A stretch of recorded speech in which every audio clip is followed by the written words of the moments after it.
Hey there, I'm Mr. Black. And I'm Mr. Green. And we're a couple of guys who met in a comic book store. Together we host the Pint O' Comics podcast, where we invite listeners to join us to talk about movies, TV, comics, music, or just whatever. Starting very soon, we'll be joining up with the fine folks at Forgotten Entertainment for a special limited series called On the QT, where we talk Tarantino. Every week for 10 weeks, a guest will join us to chat about every Quentin Tarantino movie, from Reservoir Dogs to Once Upon a Time in Hollywood. So join us starting in May 2021. On the QT is available wherever you download your podcasts and is part of the Forgotten Entertainment family. Ooh, that's a bingo. Hey Field Hang 10, watch out for a new wave of episodes for Forgotten Cinema Season 9, Forgotten Summer. Ugh, really, Butler? A theme season? Let me guess, we're gonna talk about films that were released in the coveted summer months that for some reason seem to be forgotten by audiences. You know it, bro. What we liked about them or maybe didn't, but we'll always recommend people check them out. Maybe they'll find their own Forgotten Summer gem. So check out Forgotten Summer wherever you get your podcast, part of the Forgotten Entertainment family. Hold on, gotta catch this wave. We're sitting at desk in a recording booth. Hi, I'm Shamar Griffith. And I'm Andrew Tejada. I am a blurred with a love for artwork and comics and animation. And I'm a freelance writer with a love for pretty much the same things. We grew up together and spent our formative years watching and talking about DC superhero shows and content. In fact, we still do. Every episode, we will discuss a film and its connection to the DC animated movie universe, compare it to its original source material, and share our thoughts on the adaptation. We've enjoyed our conversations these past couple of decades, and we think you will too. This is yet another DC Animated Podcast.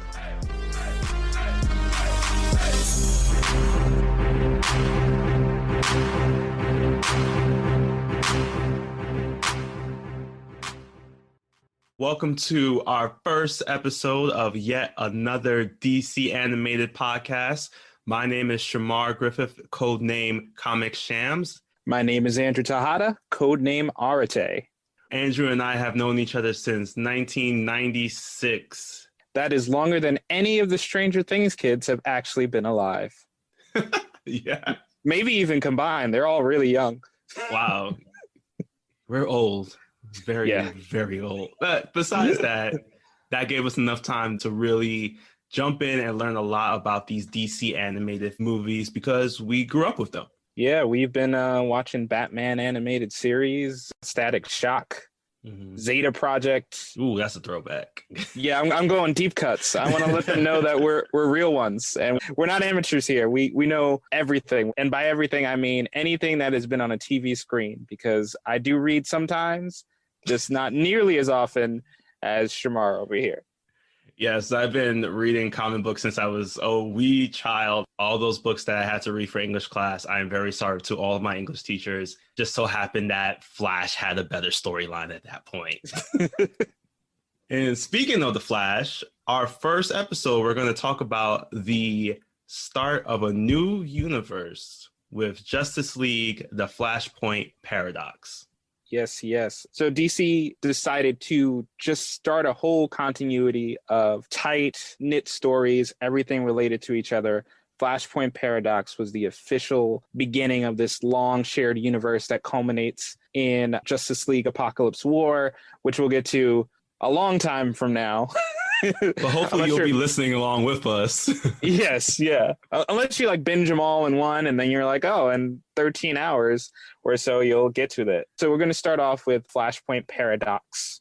And I'll say right from the top that this movie, it's really good. Spoiler alert, I'm sorry. I ruined the review for you already. But yeah, this is a really good movie. It has a lot of moving parts, but they all fit together well. And I think we should just dive into it. Yes. Based on the 2011 comic of a similar name by Jeff Johns and Andy Kubert, this 2013 film was directed by Jay Olivia, who will go on and direct a lot more of the new DC 52 movies that we're going to see and talk about. So hopefully, as I mentioned, you're joining us along for this journey. This movie in particular answers and asks the question, if you have the power to change the darkest moment of your life, do you do it? At a runtime of 81 minutes, not only do we hear the DCAU legendary voices of Kevin Conroy, Sam Daly, Dana Delaney, Andrea Romano, Nathan Fillion, and Ron Perlman, We're also introduced to Justin Chambers as the Flash. Funny thing, Justin Chambers, you might remember from Grey's Anatomy. What? We're also, that was a shocker for me. We also see C. Thomas Howell as Eobard Thawne, Kevin McKidd as Thomas Wayne Batman. That was a little spoiler, I'm sorry, but we'll get to that. And last but not least, Michael B. Jordan as Cyborg. Which is personally my favorite casting of this movie. And I'll definitely, once we get there, take a second to really appreciate this. But let's dive into the story. So Flashpoint Paradox, it starts like every good Batman movie with some parent murder, because Barry's mom is a nice woman, but she gets murdered. We don't know who did it. We just know that young Barry Allen was not fast enough to stop it. Then we skip ahead when Barry Allen has his flash powers and he has to stop a bunch of his rogues gallery in a really fun scene. They're at the Flash Museum and he has to run around and stop Captain Cold and all his fun rogues. And then once he thinks he has the advantage, all of a sudden, Eobard Thawne, Professor Zoom himself, shows up, said he orchestrated the whole thing. He set bombs on each one of these villains, and Flash, once again, is not fast enough to stop them. But luckily, all of the Justice League, I guess they had nothing else to do that day, just show up and help him out. Which leads to one thing I have to comment on right away, is that every member of the Justice League in this universe is ridiculously jacked. Oh my gosh, yes. No one does leg day in this entire film. No. They were all training with Bane because everyone's necks are thick, their arms thick, legs thick, everything, every inch of every hero, even the ones that are not usually that bulky, they're thick as hell in this movie. Yep. Is there any comic where they're this thick? I mean, No, I was really trying to find why they decided to go this route. Maybe they're thinking that they have like a runner's body. Sometimes they're a little more stockier on the top, and then they're just toned as hell from the rest of the way down. And they really just wanted everybody to look like a runner, but it just really looked weird, to tell you the truth. I agree. That is one thing you'll have to adjust to, the visual style of, because seriously, I know it sounds like we're joking, but it is distracting how many people have 10 packs in this movie. I think even Lois Lane has a 10-pack. It's ridiculous, but you'll get used to it. So after the opening, Eobard Thawne taunts Flash, reminding him of the time that his mother died, and Flash just runs away. He just says, you know what? Not dealing with this today. When he wakes up the next day, things have gone to hell. Aquaman is at war with Wonder Woman with their respective armies. Batman is more unhinged than usual. The world is on the brink of global destruction.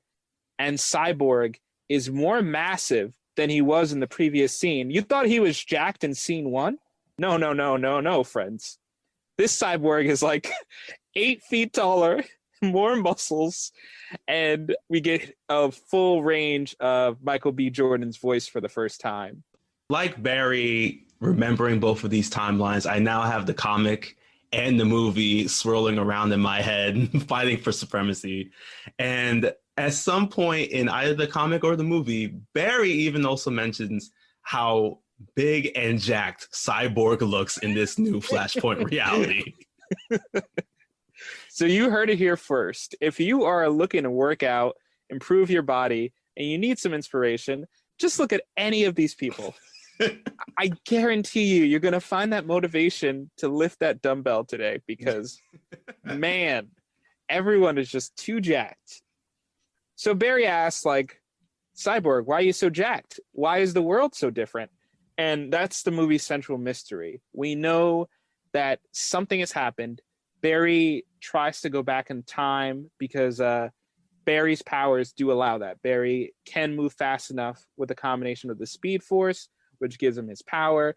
He can combine both things and go back in time, go to the future if he wants to, but mainly it's about the past. And he finds that he can't do it. So he suspects that Eobard Thawne is behind the scenes manipulating things, and he's trying to find him in this war-torn world. To help him narrow things down, he teams up with the greatest detective, Batman. He thinks it's Bruce Wayne, only to find out that it is actually Thomas Wayne. And in this reality, instead of Bruce's parents dying in the alley, Bruce gets shot.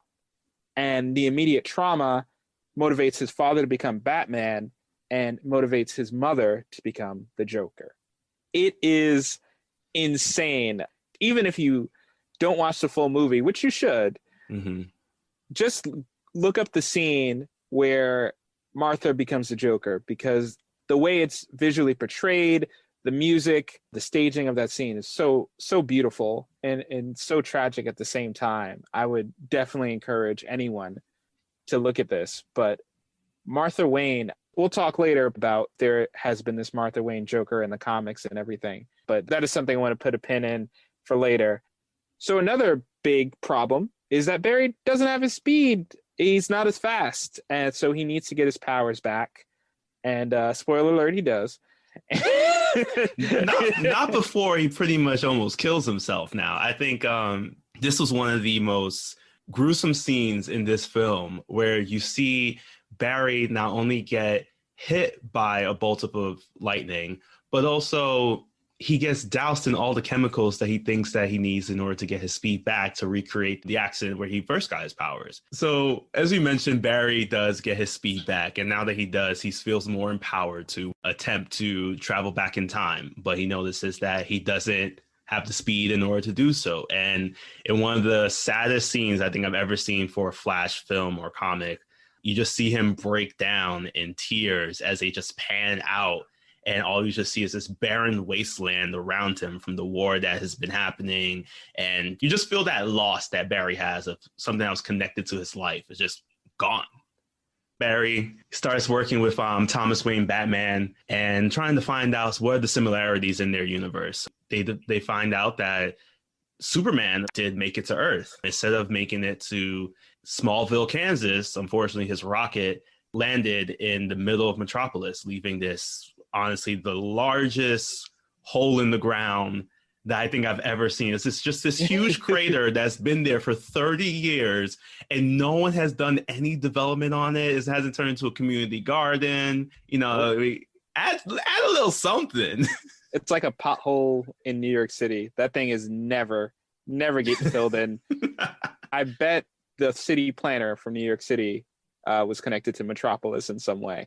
And that's why the hole was never filled in. So while they're there and just discussing more about the future and the world that has been created, Cyborg comes, and that's when Batman decides to join this team that Cyborg is trying to put together, the superhumans, to fight back against the war that's happening between the Atlanteans and the Amazonians. Cyborg, throughout this movie, his journey in this altered world is to keep hope, because functionally everybody else has lost it. They think the war is going to destroy the world, that the Atlanteans or the Amazons will reign supreme, so why fight? Even the president is pretty much like, I guess I'll send some nukes, I'll try that. But Cyborg is gathering the small bit of resistance to rise against and fight. And he has Shazam kids on his side, Lois Lane connected to him, a bunch of fun villains, some B-list and C-listers that are all trying to help him stop the war in time for the world to not be completely wrecked. So Michael B. Jordan, I mean, I don't know if we even need to say it, but of course he's incredible as Cyborg. Why wouldn't he be? He balances out that calm intellect, but there's still a lot of emotion in his voice. I think that one day, if the DC live action universe ever got it together, that they should give Michael B. Jordan a shot at it. He'd be good, I think. He's still on my fan cast, though, for a Superman version that's out there. So if we do get him from Cyborg, great. But I would really like him to be this one particular character in the DC universe that has nothing connected to what we're talking about now. But if you do want to know who that person is, feel free to reach out to us, and I'll be happy to explain why I think is the most appropriate casting. Yes, Superman. He could be Green Lantern too, Martian Manhunter. I'm just going to start a petition. Each episode, we start a new petition. I decided that right now. And my petition is a DC movie where Michael B. Jordan plays all the roles. He plays every single member of the Justice League. We'll do a team-up movie, just like the Parent Trap of DC movies, but it's all Michael B. Jordan in every role. And you see him change to different roles. Like he just throws on a wig to be Wonder Woman and then takes it off for Jon Stewart. We're workshopping this, but sign our petition. We'll have the link in the description below. And then going back to the wonderful portrayal of Cyborg by Michael B. Jordan, he decides to join along with Batman and Flash to find this Superman who's been buried under the government bureaucratic system of what we call an underground government facility that has been holding Superman for the last 30 years. They get in and they finally see Superman is under the red sun lighting to dampen his powers, something he's been under for the last 30 years. So remember when we talked about the fact that everybody in this film was just rocking the 10-pack? This was not the case for Flashpoint Superman. No, this man needed 100 sandwiches. If you blew on him, he'd just go into the wind because this guy is thin, he's malnourished, and his lack of human contact has made him extremely scared and withdrawn, so much to the fact that when Cyborg's like, "You're my friend," he's like, "Oh my God, friend? What does that word mean?" And he's immediately just enamored with Cyborg just because he said the word friend. Unfortunately, as they're leaving the base, there's a bunch of army guys that don't want this to happen. So there's a brief fight with Batman, Flash, Cyborg, but they're pressed down. So Superman just accidentally murders a bunch of people. But unlike Man of Steel, they're not innocent. They were at least firing at him. Shots fired. He does murder them and fly away because he can't really handle what he's done. Understandably, if you lived in a cave your whole life and then you accidentally murder a bunch of people, you might need a minute.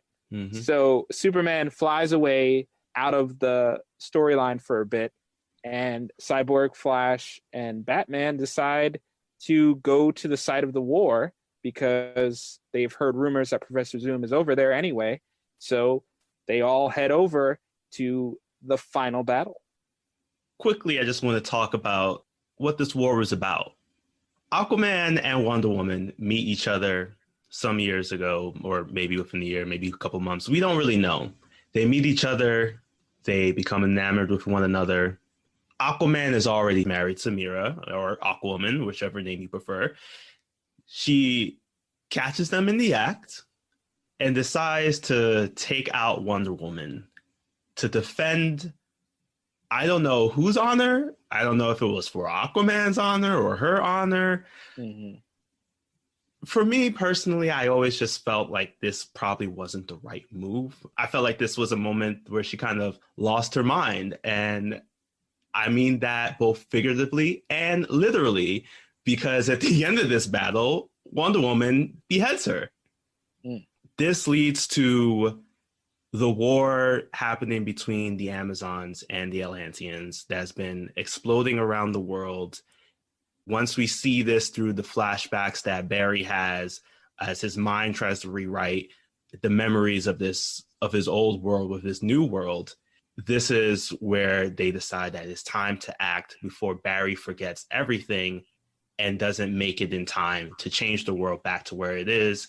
It's why Batman decides to join him, because he'd rather sacrifice himself knowing that Bruce will be the one that survives.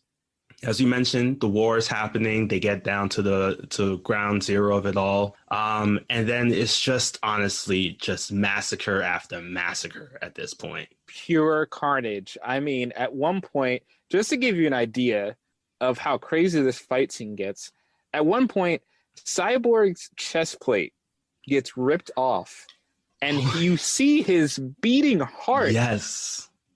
If we haven't mentioned that this movie is incredibly violent, like a lot of the movies we'll be talking about, This should give you an idea of what you're in for going into it. You will see Cyborg's beating heart in this film, and it is crazy. This, again, sends everyone a huge message that the stakes in this universe are real, because even Cyborg can die in this universe. And just as things are getting really bad, Barry gets jumped by Professor Zoom.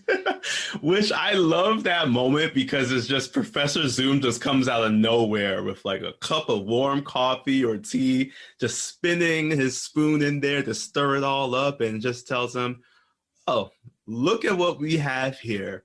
Look what the cat dragged in.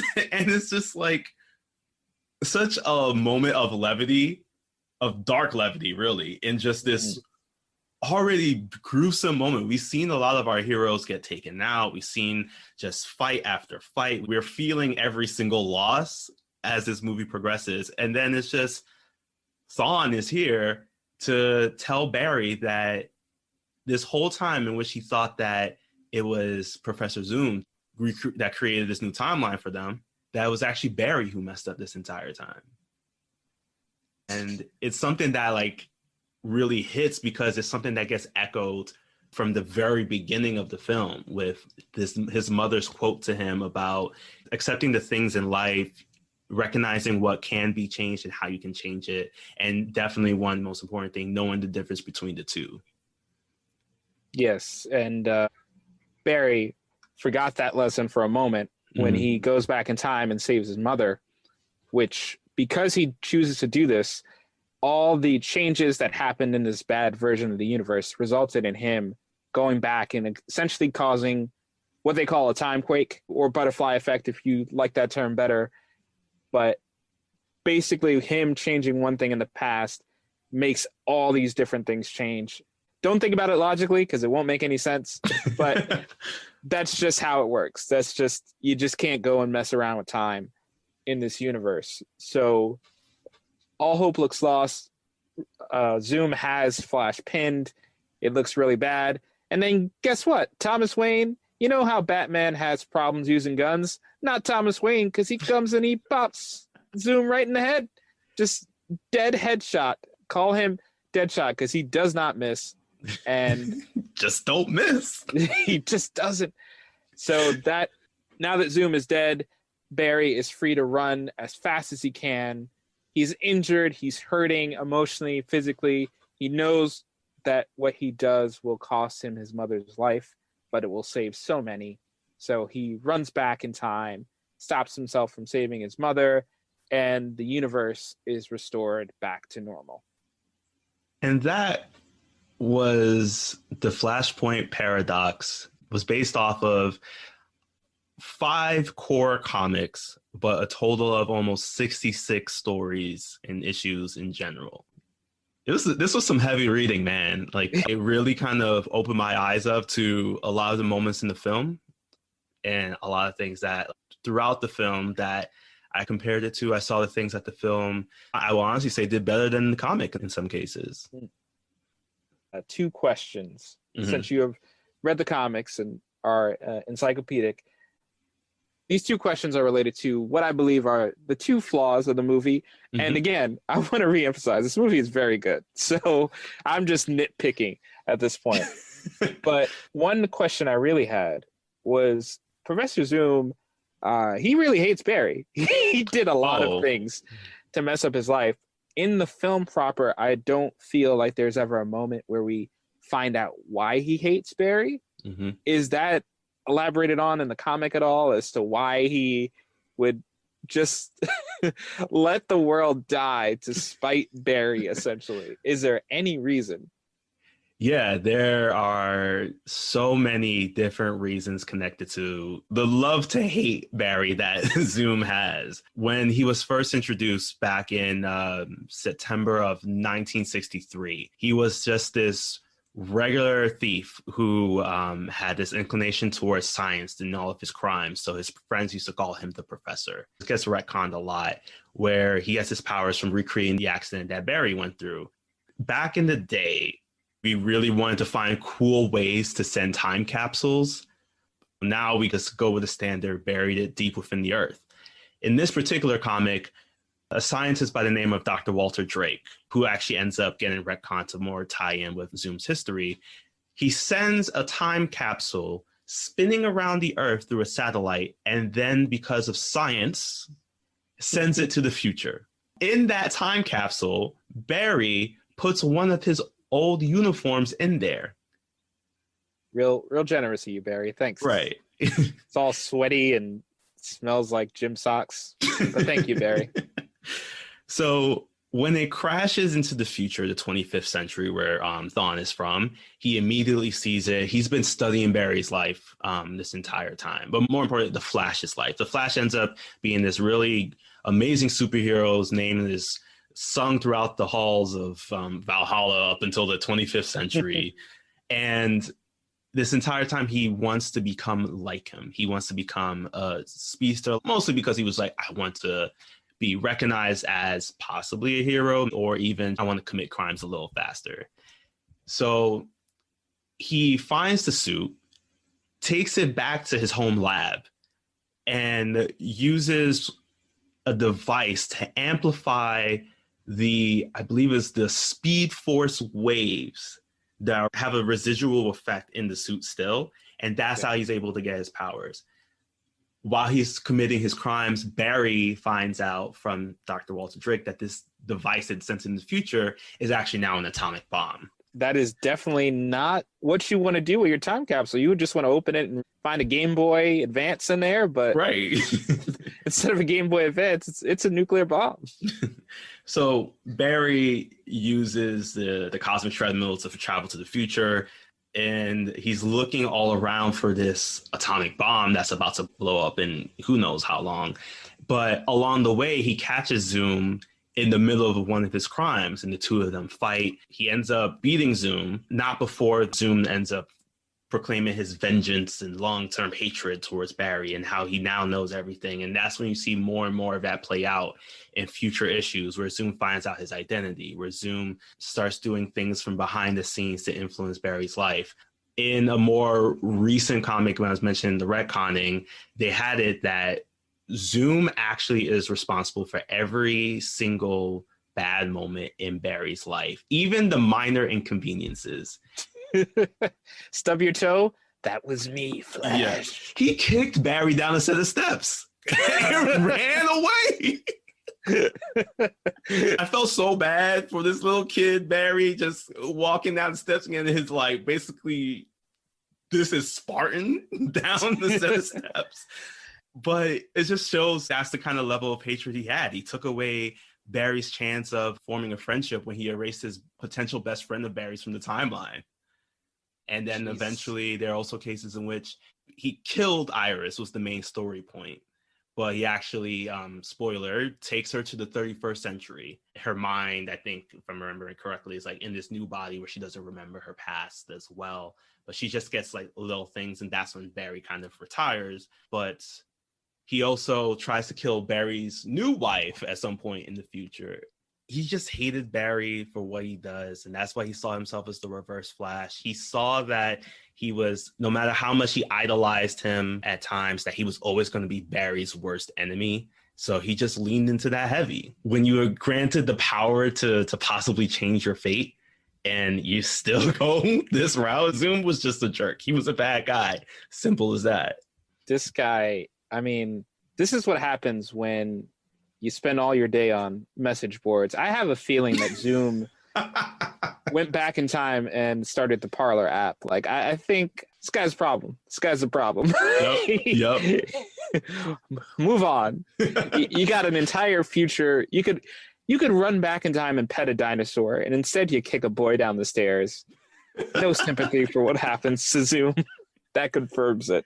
Yeah, so that definitely clears some things up. So I think it would have been nice to have a little bit of that backstory. I definitely get that Zoom is a sadist in the movie. That is never in doubt. But I think there would have been some merit to getting a little bit of that in there. Mm-hmm. And I think my only other problem, in strong quotes, with this movie is I did kind of wonder about our girl Martha Wayne. I wanted that Martha Wayne Joker. We got that big tease. Yep. We didn't get any glimpse of it besides the brief scene. Is there a Martha Wayne Joker in the comics that I should know about that I can check out? Because I want to see this. There is. It is a tie-in comic to the Flashpoint series that came out. It's called Flashpoint Batman. It focuses in on Thomas Wayne. As you see in the film, you see all these casinos that he has that are connected to Wayne. That is what Batman/Thomas decided to do to monitor the crime rate in his city. You see the little mention of this moment that Bruce has died. He's become Batman, but it's never really clear what happened to Martha, except for that one moment where he's just mentioning that the Joker has kidnapped Judge Dent. In the comics, it's Judge Dent's kids. In the movie, it's Judge Dent himself. So this moment comes where he's going to find the Joker after he finds out about Barry and this new timeline where Bruce is alive. So he goes after Joker, and then that's when you first are introduced to the fact that Martha Wayne has become the Joker. The next issue, you see that it's kind of a bit more backstory. You see the moment, I think actually the movie did a lot better with her taking her hand off of Bruce's body, the bloody hand, and putting it near her mouth to mimic the smile of the Joker.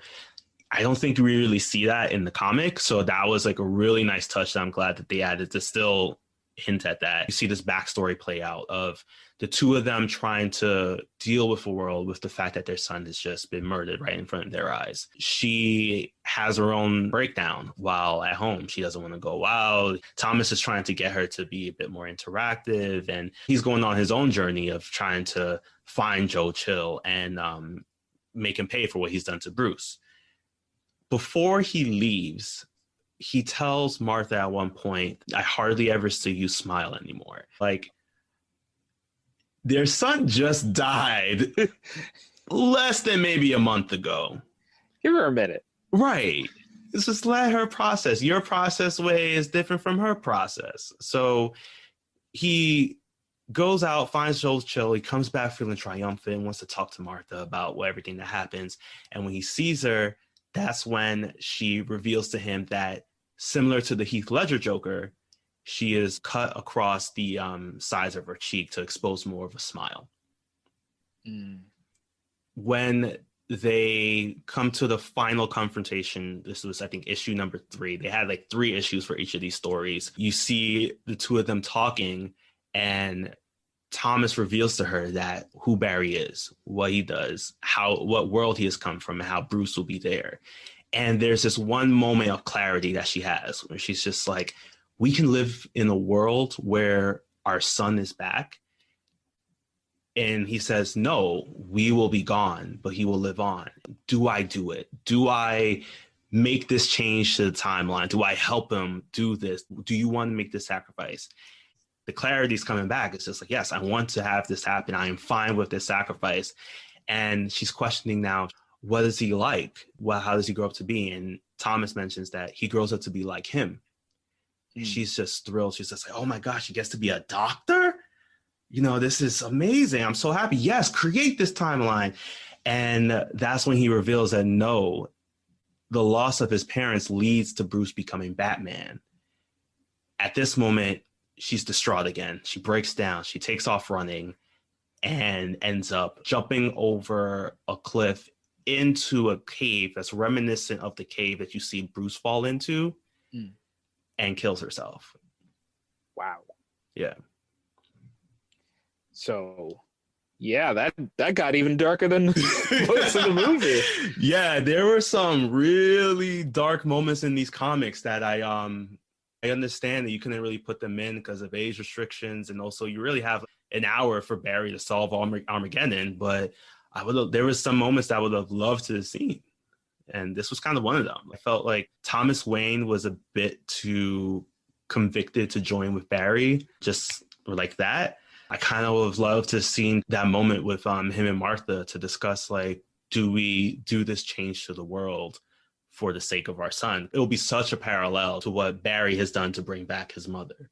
Yes, that would have been amazing. But now it's time for another segment that we just decided on, the Arate alteration, where I suggest one tiny like that. story That's a thing. really good. Yeah. I love that alliteration. My comic book side is like, oh, yeah, the Peter Parker, the Benson burner. That's a science thing. That's not a hero. It will be one day. Who knows? But the Arate alteration, where I suggest one change to the plot that I would have liked to see. And I know I'm saying this for like the 8th time, but this is a very good movie. So this alteration is just more for me than anyone else. But I would have liked Green Lantern to be more figured into the plot. This Green Lantern is played by Nathan Fillion, which is supreme casting. Yes. You have Yes. Nathan Fillion in the room. So selfishly, one part of me wanting more Green Lantern is more Nathan Fillion. But the other part of it is there is a small subplot in this movie where this version of Green Lantern, Hal Jordan, never got the ring in the altered Flashpoint timeline. So near the end of the movie, he's asked by the military to fly this alien plane in hopes that he can take out Aquaman before the war really kicks in. And he says, you know, I've been waiting for my whole life for something like this. He gets in the plane, the alien plane, and almost immediately dies. So, and it's fine.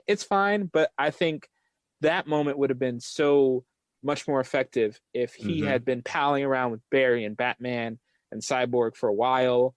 We got to see how his life turned out without the ring. Yeah. And then he has this moment where they say, you know, you should come with us. He's like, I can't do anything, but maybe I can do anything in this plane. And he goes in the plane, and you've gotten to know him. It's triumphant music, and then Aquaman kills him. You know, I think that would have had a little bit more weight to it. And again, more Nathan Fillion, which is what we all need. Yes. Have you heard the man's voice? Silky smooth. So yeah, that's the only alteration I would have made. This is an airtight movie. Before we get into any other comic things you want to talk about, the only other story thing I want to talk about, because as a writer myself, I love when themes pay off, when people introduce themes and they really come full circle.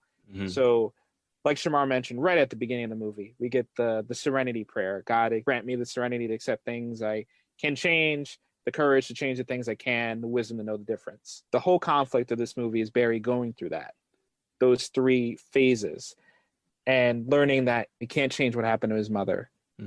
He can accept it, and when the time comes where he has to change it back, he has the courage to do so. And that theme is not just in Barry. Everything bad that happens in this movie, in this alternate universe, is because people can't get through those 3 steps. Thomas Wayne, he's stuck at the death of his son. He becomes this crazy Batman that is shooting people up until the end. Cyborg, he can't accept that the world is just meant to be doomed. So he goes out, he tries to do something with it. Aquaman and Wonder Woman, they can't accept how their relationship got so bad, so they decide to tear apart the whole world.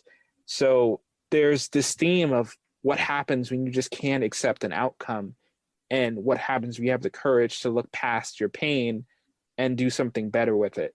I think that is brilliantly in this very compact movie. Doesn't overstay its welcome. It's the perfect length, I think, a little less than 2 hours. And everyone hits that theme. Everyone gets that journey. You see where they are in that journey. And I think that's really, really beautiful and really well done. So hats off to all the writers who had a part of this, from the comics to the movie adaptation. This is how you do it. This is how you really make a good movie and condense a bunch of material into one package. You have a strong theme like this that is perfectly executed. Yeah, I 1,000% agree. This is one of my favorite movies. It's up there with Mask of the Phantasm and Under the Red Hood. And this is the Flash's moment. And this movie did such a great job with its pacing. And I felt like that connection to the main characters and all the key players that were involved, and seeing it compared to the comic version, I just love the fact of they were able to really hit on the major themes of the film and of the story. Even those moments that were just so random and unnecessary possibly to the story, they were so wonderfully done that I can't see this movie without them. Mm-hmm. Now that we've talked about this wonderful, wonderful film, that if you're still listening to us now, I hope you continue to listen and then immediately watch it as soon as we're done. Or if you have already watched it before, I hope you watch it again. Yes. That's what I plan to do. It's time to talk about that comic book knowledge. Yes. Throw it on us. What do we need to know about the Flashpoint comic? Translated here, didn't get here. What's up? Yes. So one of the biggest things that doesn't make it to the film is the reason for the war, the true reason for the war. Before I start, I just want to say that the way that this was written out, this was Game of Thrones level of just writing. The whole reason behind the war in the comics is we see 1 year into the past after this whole war has started. This is 1 year ago, Wonder Woman and Aquaman meet. She's gone swimming and gets attacked by a kraken. Aquaman rolls up, saves the day, while also being impressed by the ferocity of Diana when she's able to handle herself. They come back after being away for maybe about a month or two. I don't know doing what. But they, at that point, have decided to combine their worlds. They've decided that it'd be really great to, one, put together the Atlanteans and the Amazonians because they're this warrior group, but also it's a time for peace. So why not share their gifts with the rest of the world? And immediately we get this whole news surge of Atlantis being real, of Themyscira being real, and these mythical societies have come to grace us with their presence, all culminating in the marriage of Diana and Arthur, Wonder Woman and Aquaman. Mm-hmm. So as they're about to get married, they're at the altar, they're about to say their I do's. Queen Hippolyta is walking behind Diana, and from the corner of her eye, she sees this glint of an armor. And immediately a trident gets thrown towards Diana, which Queen Hippolyta jumps in front of, takes the hit, dies in Diana's arms. We find out that the person who threw the trident, we see this person dressed in Atlantean armor, but it's actually Artemis, another DC anti-hero that's connected to the Amazonians. We don't know why she's done this, but she does immediately get caught by Garth, you might know as Aqualad. They fight, he loses, and in an attempt to continue this cover-up, she puts the blame on Garth, throws him off the balcony, and as he's taking his last breaths, he tries to tell Aquaman the truth, but is instantly killed by an Amazon. So time continues to pass. Aquaman has decided to take on a new bride. Diana is not feeling it because they thought that they can still broker some kind of peace through their marriage, but obviously he has moved on because neither side wants to be with the other. At first, Diana, now queen of the Amazons, is trying to deter her counselors. This is her aunt Penthesilea and another friend of hers from convincing her to go to war with the Atlanteans. The Atlanteans are rolling up now because Orm, Aquaman's brother, also known as Ocean Master, is telling Arthur that he needs to show up to Themyscira as a show of force with their full thing, because don't start nothing, won't be nothing, that kind of thing. And neither Aquaman or Wonder Woman want this war. But the true players that are pushing this forward are Orm and Penthesilea. Penthesilea was the one that orchestrated the attack on Diana, but ended up killing Hippolyta. And when the Atlanteans arrive, Penthesilea has triggered bombs around the island to make it look as if it's the Atlanteans that did it. This furthers Wonder Woman's attack on her. And that's when Aquaman actually gets the scar on his face that we see in the film as well. In an attempt to try to finally take out the Atlanteans for their treacherous nature, as Wonder Woman puts it, she decides to nuke the entire island to see if they can get rid of them once and for all. This leads into the Amazons going to the UK, taking it over, turning it into New Themyscira, which we hear in the movie as well. The Atlanteans are now trying to maneuver away from war, but everybody mostly wants the war except for Aquaman. He's not sending his forces out. But Orm gets into the ear of Queen Mira.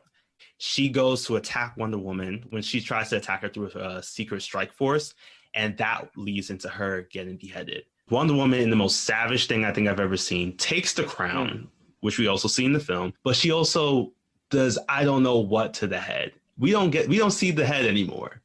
And sends the body back to Atlantis, signed, sealed, delivered. And that's when we finally go to war.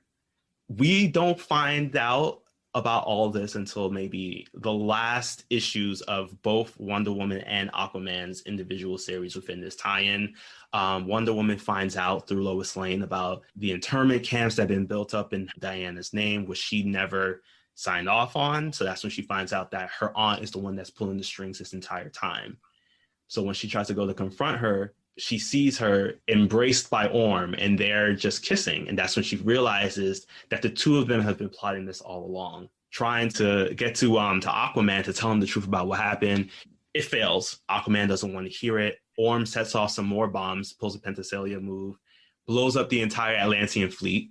As you do. Right. And we see that's that final battle that's happening. So I just really love the way that this played out. The movie did a nice job with it. I mean, they basically turned Aquaman into a player, unfortunately. Yeah, because I mean, everything you just said sounds not only like an amazing storyline, but actually better than how Game of Thrones ended up. So I definitely see the shortcut they took here. And normally I'm always for more detail, but I get it. To do all of that, it would have had to be an Aquaman and Wonder Woman movie instead of a Flash movie. So I get it. But don't get me wrong, I would love to see this still played out in some animated or some live action thing. Like, I would, DC, if you're listening, please make a Road to Flashpoint movie. We would love it. I mean, I would definitely love to see it with some dramatic actors, maybe, I don't know, like the Master from Doctor Who with Tywin Lannister. And they're like the Penthesilea and the Orm kind of talking and manipulating in the background like this. I will watch this like a mom watching a Lifetime film. Oh, hell yeah. Yeah. You know what? If they could just take the budget from Titan season 3 and, you know, instead of doing that, Road to Flashpoint, I think we'd have a good series, and I don't think anybody would mind that much. Exactly. So let's get on it. Whoever's in charge of Titans, let's talk. Let's talk about our Road to Flashpoint series. The other big change that came out from the comic that I saw was that we have a lot more heroes in play. I think with this film, unfortunately, got the Captain America Civil War treatment where we took out a lot of the biggest players. And by taking them out, we actually missed out on the opportunity to see a lot of the betrayals that happened in the comic. We do see in the beginning Enchantress, those of you might remember her from the Suicide Squad movie. She was wiggling a lot. Yeah. That her. She doesn't wiggle quite as much in these comics, but she actually betrays her own team. And not only that, but she betrays the heroes too to the Amazons. And she's the real reason why, as we see in the film, where Wonder Woman takes down Captain Thunder or Shazam or Captain Marvel, whichever name you prefer to go with. She's the real reason why Wonder Woman ends up killing Billy Batson. After Enchantress says the words, he turns into a kid. Wonder Woman on sight just says she's going to kill a kid and does so. Another person that we see in the comic is Miss Hyde. She's a part of that resistance group that saves Lois Lane. There was another big betrayal that happened there. She betrays the entire resistance because just like Jekyll Hyde, she's trying to find a cure for this monstrous beast that's inside of her that has its own mind. So her normal self wants to just become normal, really. And that's where she decides to betray the entire team, which ends up also being the worst attempt at a double cross because Miss Hyde, the more aggressive version, was not having it and shut that down. We also mentioned Green Lantern and wanted to see more. We do see more, a lot more in the comic. Oh, great.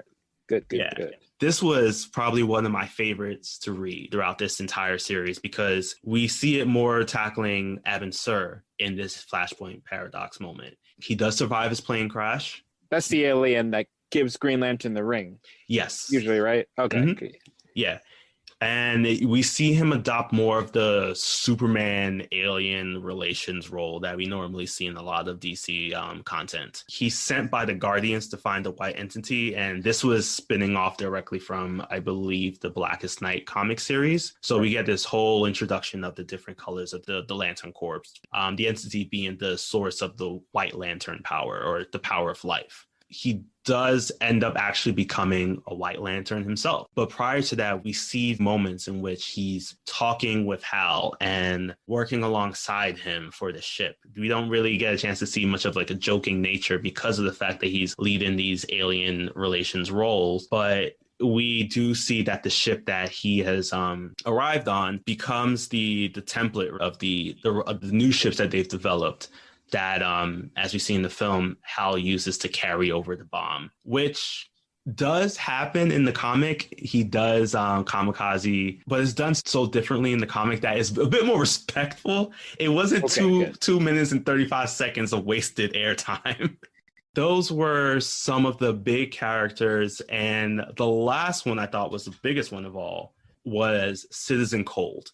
We get a very brief mention of him in the very beginning, non-speaking roles really, of like him having his Citizen Cold museum. He's present amongst the heroes that Cyborg has recruited. And in the comic, he's actually a bit more like his comic book persona. He is a criminal through and through, but he's actually pretending to be a hero.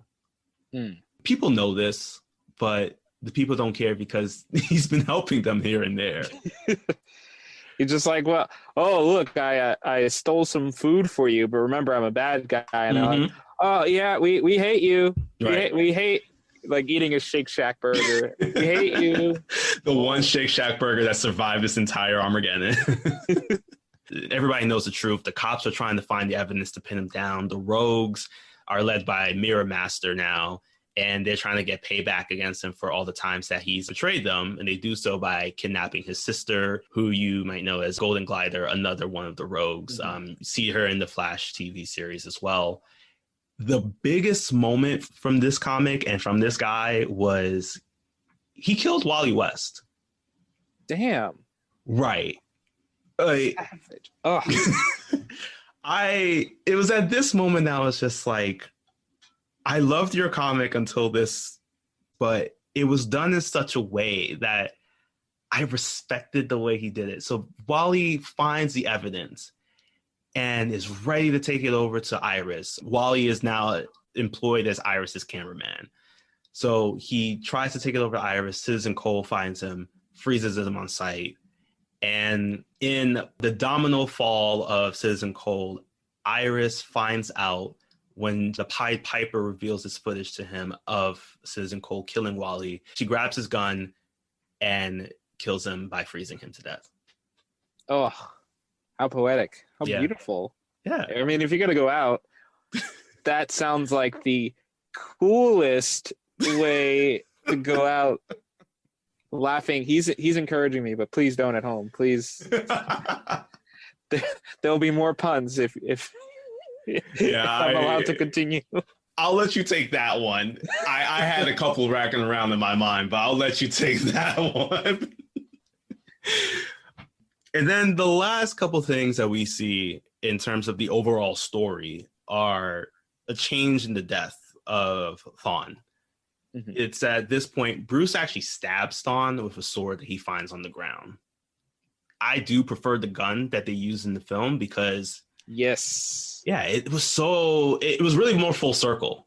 The gun that was used to create this life, to pretty much end his happiness, is now the same gun that's going to be used to recreate that happiness. That is so wonderfully said. I do like the gun better for another reason that we'll get into down the line in one of these episodes. It comes back, and that's all I'll say now. But yes, I do like the gun. A sword is also not very Batman to me. Batman with a gun makes a lot more sense to me than Batman with a sword for some reason. It just works.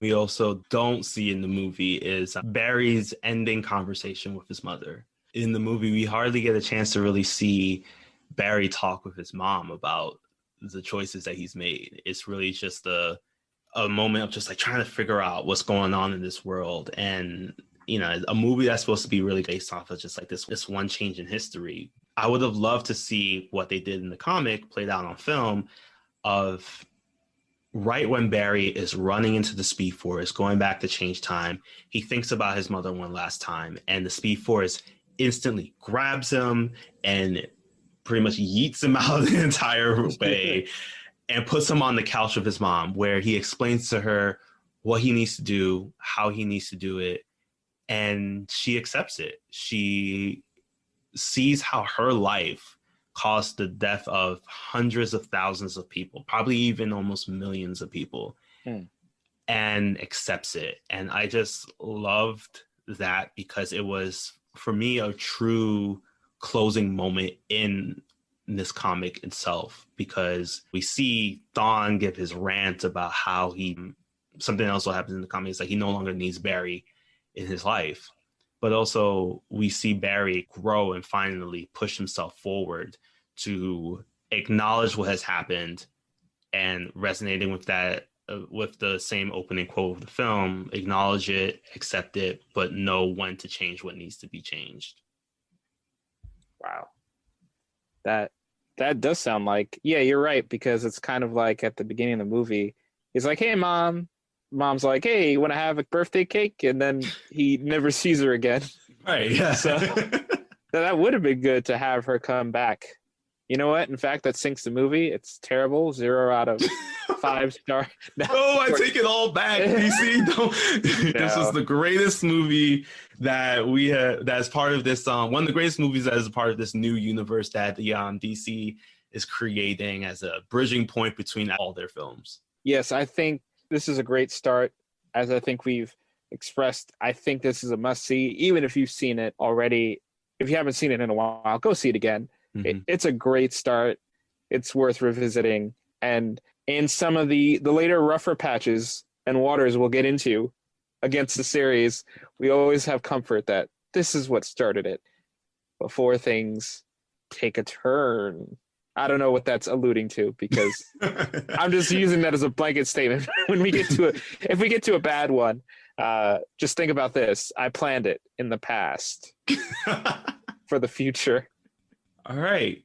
With that, I think we have, now I really just want to watch this film again right now.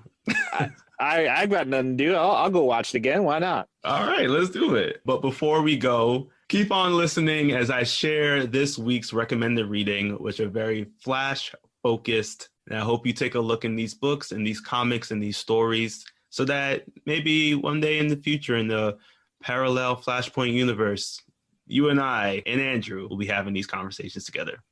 Till then, take care of yourselves. Drink a glass of water. It's just good. It's never bad advice to drink water, so do that.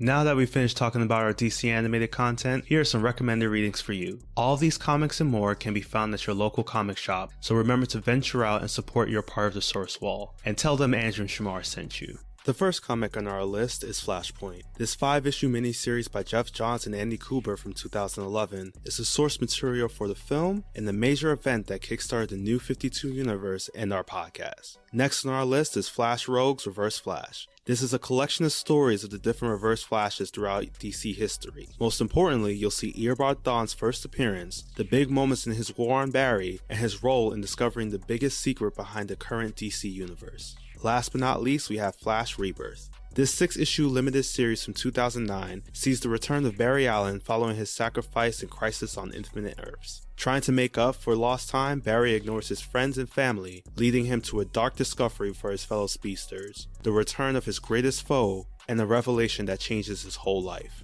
That's all for our list. Thank you for listening, and be sure to rate, review, and subscribe to yet another DC animated podcast. Also, interact with us on social media for news and upcoming content. Take care, and we'll see you for the next issue.